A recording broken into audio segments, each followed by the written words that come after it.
Let's talk about that. So you're talking about the power of the internet, people's ability to speak. But I'm going to jump to the story as kind of a hard segue. Post Millennial reports Truth Social banned from Google App Store over content moderation. A Google spokesperson said that Truth Social lacks content moderation needed to meet Google Play's terms of service. According to The Hill, the spokesperson said that Truth lacks. Okay, so they wrote that twice.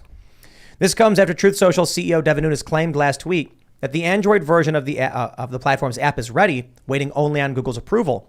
On August 19th, we notified Truth Social of several violations of standard policies in their current app submission and reiterated that having effective systems for moderating user-generated content is a condition of our terms for any app to go live on Google Play.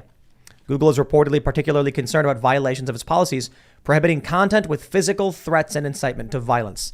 So this is a really interesting story because it's just the next link in the chain of censorship. And if we're talking about people's ability to learn because of the internet, they're clearly trying to stop that. But the thing I thought you were going towards is if we're going to have a curriculum on the internet and they can control what's in that curriculum, then that's just one more step towards that globalist woke nirvana they seem to we want to dragging this entire country down. So there is that trap. That was a tough one.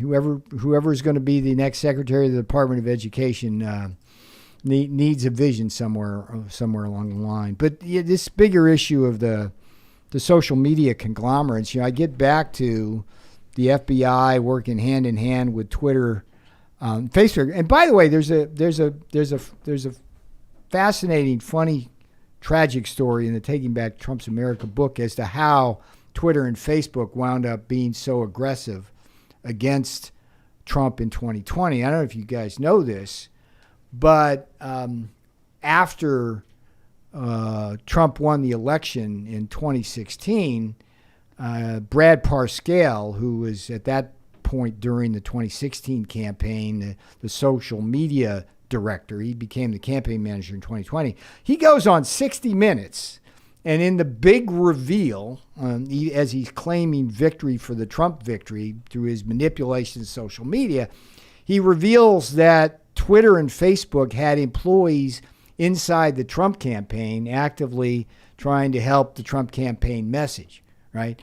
And as soon as that news hit, all hell broke loose across this country, and particularly in Silicon Valley. And it was at that point where Jack Dorsey at Twitter, Zuckerberg at Facebook, Pichai at Google said, not in 2020. And it's very clear now in hindsight that social media did everything they could to skew that election in favor of Biden and against Trump. And that's a really powerful thing. And now, I mean, this is just this is part of why. I'll just throw it to Andrew Breitbart again. I think he's the one who said politics is downstream from culture. And then you look at social media censorship. A large component of that is inhibiting the ability of a culture to form and develop. Banning Alex Jones, banning Milo Yiannopoulos and people like Laura Loomer because they were influential, because they were having an impact on culture, so they had to be erased. Truth Social. This is a really good example.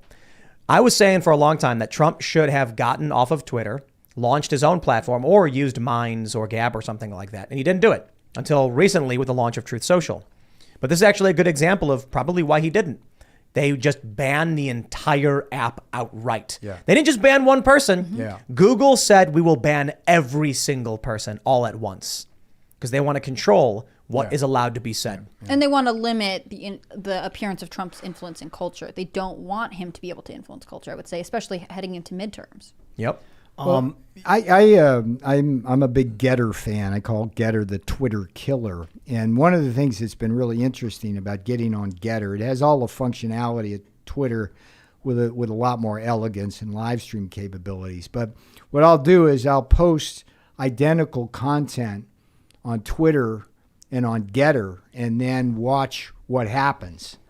And what you see is the shadow banning that Twitter does. Mm-hmm. You can have exactly the same amount of followers on both platforms, and you get much more social engagement on Getter because of the algorithms that lay deep inside the Twitter autocracy. And you would never be able to detect that unless you had Getter doing the same content. Yeah, I mean, it's you need the really kind of comparison. scary, right? And it's been interesting. A couple of times I've tweeted on Twitter about about this, and you mentioned, I guess the Twitch censors are active shadow banning, and for like a little time after that, things got a little better. But it's scary that that's the way it works. And remember, Tim, it's like when Zuckerberg's talking about how he was able to